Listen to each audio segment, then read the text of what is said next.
নমস্কার, আমি Tumpa. Fusion of Tumpa চ্যানেলে আপনাদের সকলকে স্বাগত। আপনারা কেমন আছেন? আশা করি ঠাকুরের কৃপায় আপনারা সকলে খুব ভালো আছেন, সুস্থ আছেন। আমরাও ঠাকুরের কৃপায় বেশ ভালো আছি, সুস্থ আছি।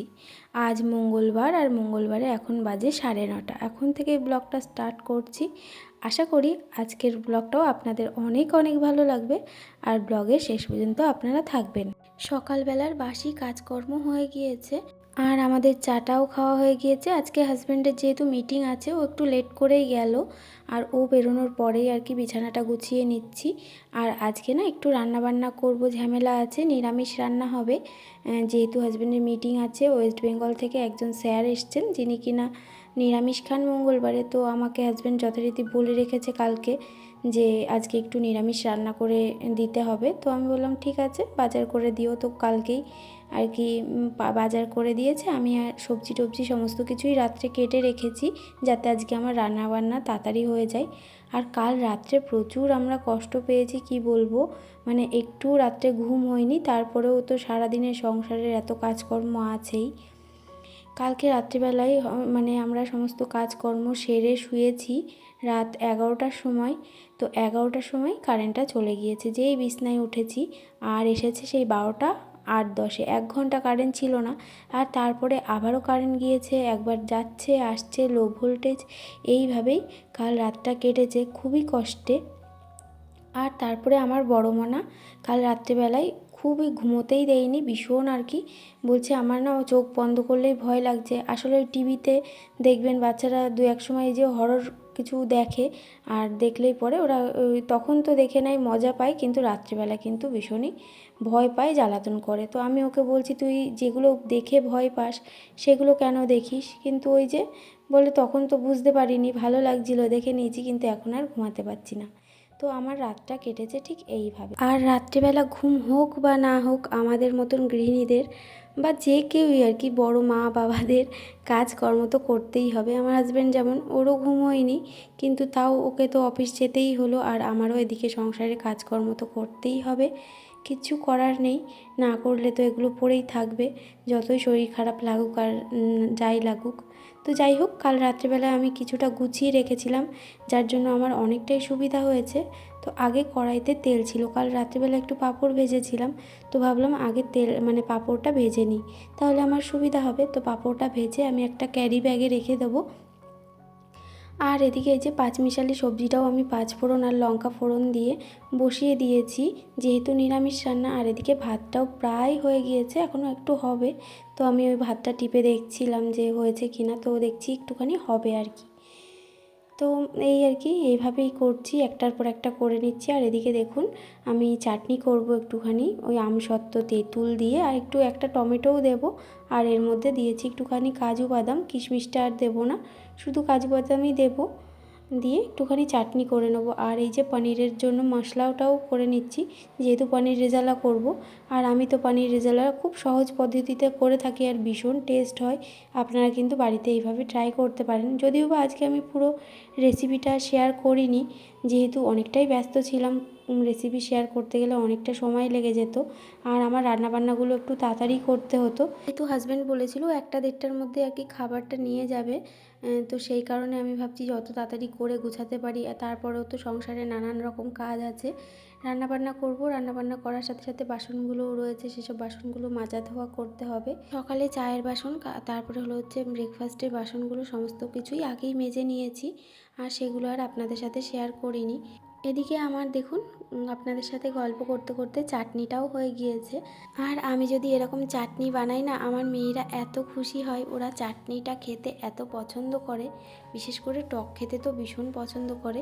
আর আমি কিন্তু প্রায় প্রায় এরকম চাটনি বানিয়ে থাকি ওদের জন্য, মানে এরকম চাটনি খাবে, ছিবড়ে ছিবড়ে হলে ওরা খেতে চায় না। ওইদিকে দেখুন, পাঁপড় ভাজা চাটনি হয়ে গিয়েছে, এদিকে আমার পাঁচমিশালি সবজিটাও হয়ে গিয়েছে। আর ওটা নামিয়ে লাউ ডালটাও আর কি বসিয়ে দিয়েছিলাম, সেদ্ধও হয়ে গিয়েছে, শুধু ফোড়নটা দিয়ে নেব। আর এদিকে পনিরের জন্য মশলাটাও কষানো হয়ে গিয়েছে। এভাবে দুপাশে করে নিলে কি খুব তাড়াতাড়ি হয়ে যায়। তো সেই জন্য চেষ্টা করি দুটো গ্যাসকেই মানে একবারে ইউজ করার, তাহলে তাড়াতাড়ি রান্নাবান্নাটাও হয়ে যাবে। ওদিকে তো অনেক কাজ পড়ে রয়েছে আমার জন্য, তো সেই কাজগুলোও করতে হবে। বলছে ওরা আর কি কাজগুলো আমাকে বলছে আয় কখন করবি। কাজগুলো কখন হবে, এইসবই আর কি আমার মাথার মধ্যে চলছে, যে রান্নাটা করে অনেকগুলো কাজও করতে হবে। তো এদিকে বেশ আজকে গরমও পড়েছে, এত গরম পড়েছে আপনাদের সাথে কি বলবো, মনে হচ্ছে শুধু জল খাই আর জল খাই। তো কাজ করছি এরকম জল খাচ্ছি বারবার, আর এটা কিন্তু খুব প্রয়োজনও আছে এই গরমের মধ্যে জলটা খাওয়া, যেহেতু আমাদের দেখবেন গৃহিণীদের কাজ করতে করতে জল খাওয়ার কথাই মনে থাকে না। তো আমারও ঠিক সেমটাই হয়, এরকম জল খাওয়ার কথা মনে থাকে না। তো এদিকে দেখুন আমার সমস্ত রান্না বান্না প্রায় কমপ্লিট, প্রায় না পুরোটাই কমপ্লিট আর কি। তো এখানে হয়ে গিয়েছে ভাত, ডাল, চাটনি, তারপরে সবজি সমস্তটাই হয়ে গিয়েছে। ওদিকে পনিরটাও দেখালাম, আর কালারটা কি দারুণ হয়েছে বলুন তো। আর এইসব রান্না বান্না করতে করতে কিন্তু আমি বাসন কোসনগুলোও মেজে নিয়েছি, দেখতেই পাচ্ছেন মানে এক গামলা বাসন হয়েছিল। তো সেই সব বাসনগুলো মেজে নিয়েছি আর চলে এসেছি এবার জামা কাপড়গুলো ভেজাতে। জামা কাপড়গুলো একটু ভিজিয়ে রাখবো, আর ভিজিয়ে রেখে যাবো আর কি ঘরে। তো ভীষণ গরম লেগে গেছে রান্নাবান্না করে, তো ভাবলাম জামা কাপড়গুলো ভিজিয়ে একটুখানি ফ্যানের তলায় বসি। তা ভাবছি শুধু কেন বসে থাকবো, তো একটু জামা কাপড় রয়েছে কয়েকটা, তো সেগুলোও ভাঁজ করে নিই। এগুলো ভাঁজ করে নিলে হাতের কাজটা এগিয়ে থাকবে। তো সেই কারণে ভাবলাম ঠিক আছে চলো, এখনও অনেকটাই সময় রয়েছে, এখন প্রায় ওই 12টা মতন বাজে। তো ভাবছি জামা কাপড়গুলো ভাঁজ করে গুছিয়ে রেখে তারপরে তাই আর কি ঘরটা মুছবো, তারপরে জামা কাপড় কেচে স্নানটা সেরে নেব। আর জানেন তো আমার এই ভাড়া বাড়িতে কোনো ভালো দামি আলমারি বা শোকেস কোনো কিছুটাই নেই, তারপরেও আমি আমার নিজের সংসারটাকে সুন্দর করে কিন্তু গুছিয়ে রাখি, একদম পরিপাটি করে টিপটপ করে রাখি। আর একটা সংসারকে কিন্তু একজন গৃহিণীই পারে সুন্দর করে পরিপাটি করে গুছিয়ে রাখতে। আর ওইদিকে দিদিভাই এর সঙ্গে গল্প করছিলাম আর কাজ করছিলাম। আসলে পাশের ঘরে এক দিদিভাইরা থাকে, দিদিভাইরা ভীষণ ভালো, আর মানে কি বলবো, মানে ভীষণই ভালো আর কি। ওই দিদিভাইয়ের সঙ্গে আর কি গল্প করছিলাম আর এদিকে কাজকর্মগুলো করে নিচ্ছিলাম। দিদিভাইও ওই উঠোনের দিকে আর কি কিছু জামা কাপড় আর কি রোদে দিচ্ছিল, তো আর ওই উঠোনটা মনে হয় ঝাড় দিচ্ছিল আর আমার সঙ্গে গল্প করছিল। তো দেখবে বাড়িতে এরকম দুজন মহিলা থাকলে কিন্তু এরকম মাঝে সাঝে গল্প হয়ে থাকে, আর এতে কিন্তু মানে মাইন্ডটাও ফ্রেশ হয় বা মনটাও বেশ ভালো থাকে, তাই না? তো দেখতেই পেলেন আমার কাছে কিন্তু ফার্নিচার নেই, এখানে একটা দড়ি টানানো, আর সেই দড়িতেই কিন্তু আমি এরকমভাবে জামা কাপড়গুলো ভাঁজ করে রেখে দিই। আর আমার মনে হয় যে বাড়ির গৃহিণী একটু গোছালো বা পরিপাটি বা মানে তাদের কিন্তু ফার্নিচারের দরকার পড়ে না, মানে না থাকলেও কিন্তু সে গুছিয়ে রাখতে পারে জামা কাপড় বলো বা যে কোনো জিনিসই, অত প্রয়োজন পড়ে না। তারপরেও আমাদের একটা মনের আশা থেকে থাকে যে আমার ঘরে একটা সুন্দর আলমারি হবে, ড্রেসিং টেবিল হবে, তাই না? প্রত্যেকটা গৃহিণীর একটা আশা থাকে, আকাঙ্ক্ষা থাকে, ইচ্ছা থাকে যে তার নিজের ঘরটা খুব সুন্দর করে সে সাজাবে। তো আমারও এরকম আশা আকাঙ্ক্ষা সবই আছে, প্রত্যেকটা মেয়েরই মনে হয় থাকে। তো আমারও আছে অনেক স্বপ্ন, অনেক ইচ্ছা, তো সেইগুলো আর কি আস্তে ধীরে পূরণ হবে ঠিকই, সেই আশায় আর কি আছি। তো যাই হোক, আপনাদের সাথে গল্প করতে করতে দেখুন আমি ঘরটাও আর কি মুছে নিতে চলে এসেছি, মুছেও নিচ্ছি ঘরটা। আজকে ওই একটু ফিনাইল দিয়ে ঘরটা মুছছি। আসলে ভেবেছিলাম একটু নুন দেবো, কিন্তু নুনটা দিতে না একদম ভুলে গিয়েছি। আসলে তাড়াহুড়ো করছি, ওদিকে টিফিনটাও গুছিয়ে নিয়েছি। মানে হাজব্যান্ড ফোন করেছিল, বলল যে গুছিয়ে রেখো টিফিনটা, আমি কিছুক্ষণ বাদে আর কি নিয়ে আসবো আর কি, কাউকে একজনকে পাঠিয়ে দেবো, সে টিফিনটা আর কি নিয়ে যাবে। তো আমি ওই জন্য টিফিনটাও গুছিয়ে রাখলাম। আসলে কেউ যখন কোনো দায়িত্ব দেয়, সেই দায়িত্বটা যতক্ষণ না পুরোপুরি পালন করতে পারি, ততক্ষণ না একটা টেনশান থাকে যে কখন টিফিনটা নিয়ে যাবে এবং খাবে, আর সে জানি না তার কেমন লাগবে। তবে পরে যখন হাজব্যান্ড বাড়ি এসে বলছিল না ভালোই লেগেছে, সবাই খেয়েছে ওখান থেকে একটু একটু। আসলে মিটিং যখন হাজব্যান্ডদের হয় তখন ওখানে আর কি খাওয়া দাওয়ার ব্যবস্থা থাকে, তবে ওই যে উনি স্যার আর কি, উনি মঙ্গলবার করে নিরামিষ খান, তো ওখানে তো আর নিরামিষের কোনো ব্যবস্থা ছিল না, সেই কারণে আর কি বাড়ির থেকে রান্না করে আর কি পাঠানো। তো যাই হোক, ওনার ভালো লেগেছে সেটা শুনেও আমার খুব ভালো লেগেছে। তো এখানে যে একদম ঘর দোর মুছে দেখুন স্নান করে একদম রেডি শেডিও হয়ে নিয়েছি, চুল টুল আঁচড়ে সিঁদুর পরে নিয়েছি। আর এবার যাব ছাদে, এক বালতি জামা কাপড় কেচেছি, সেগুলোকে মেলতে যাব, মেলে দিয়ে আসবো। আর দেখুন 4তলা ছাদের থেকে বাইরের মানে প্রকৃতির দৃশ্যটা এত সুন্দর লাগে।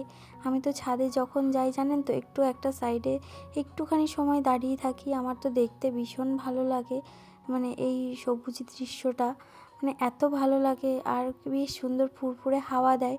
তবে ওই যে চারতলায় যাওয়া কিন্তু চারটিখানি ব্যাপার না, মানে একদম এতগুলো সিঁড়ি, আর ভীষণ মানে মানে হাত পায়ে তারপরে কোমরে একেবারে ব্যথা হয়ে যায়, আরও একটা ভারী বালতি নিয়ে। তবে আমি ওই জন্যই রেগুলার কাচি না, একদিন অন্তর একদিন কেচে দিই। কিন্তু যখন বেশি জামা কাপড় হয় তখন তো কাচতেই হয়। আর আজকে তো ওই যে কালকে বিছানার চাদর দুটো বাদ দিয়েছিলাম, মানে তুলেছিলাম, সেগুলোই আর কি কেচে দিয়েছি। তার সঙ্গে তো কিছু ছোট ছোট জামা কাপড় আছে, সেগুলোকেও আর কি মানে কেচে দিয়েছি। মানে সব মিলেই এক বালতি জামা কাপড় হয়েছে। আর সবই তো হাতে কাচতে হয়, আর কি বলবো, মানে থুপে থুপে কাচতে গেলে বেশ কষ্টও হয়। তো কিছু করার নেই, এগুলো তো করতেই হবে। সমস্ত কাজ একা হাতে এইভাবেই গুছিয়ে করি, বুঝে শুনে। এত গরমেও মানে যে কাজগুলো করতে হয় কি বলবো আপনাদেরকে, ভীষণ কষ্ট হয়। কিন্তু যখন কাজগুলো করা হয়ে যায়, সংসারটা যখন পরিপাটি সুন্দর দেখতে লাগে, সব কষ্ট কিন্তু ওখানে বিলীন হয়ে যায়। মানে মানে এত কষ্টের পর যখন দেখি যে না, সমস্ত জায়গা ঘরের প্রতিটা কোণা কোণা গোছানো আর পরিপাটি করে রাখা, তখন বেশ ভালো লাগে, মনটা ভীষণ শান্তিতে মানে শান্তি কাজ করে একটা মনের মধ্যে। এই যে তারপরে আমিও খেতে বসে গিয়েছি, ওদিকে মনাদেরও কিন্তু খাইয়ে দিয়েছি, ওদেরকেও খাইয়ে দিয়েছি। ওদের তো পনিরের এই তরকারিটা ভীষণই ভালো লেগেছে, আর আমারও বেশ ভালো লেগেছে, আর প্রতিটা তরকারি ভালো হয়েছিল। আর আমি তো একদম থালাটা পরিষ্কার করে খেয়েছি। এবার এই যে থালাটা মেজে ফেলবো, আর তোকে তেমন কোনো বাসন নেই, আগেই মাজা ঘষা সমস্তটাই কমপ্লিট হয়ে গেছিলো। তো বন্ধুরা, আপনারা যারা ভিডিওর এই পর্যায়ে চলে এসেছেন, আপনাদের যদি কোনো অংশ ভালো লেগে থাকে অবশ্যই একটা লাইক করে দেবেন, একটা কমেন্ট করবেন। আর নতুন বন্ধু যদি আমার চ্যানেলে প্রথমবার এসে থাকেন, চ্যানেলটা সাবস্ক্রাইব করে আমার পাশে থাকতে পারেন। আর যারা অলরেডি এই কাজটি করে দিয়েছেন তাদেরকে জানাই অসংখ্য ধন্যবাদ। আপনাদের একটা লাইক, একটা কমেন্ট আমাকে ভীষণভাবে মোটিভেট করে নতুন আরও একটা ভিডিও বানানোর জন্য। তো এইভাবেই পাশে থাকবেন, সাথে থাকবেন।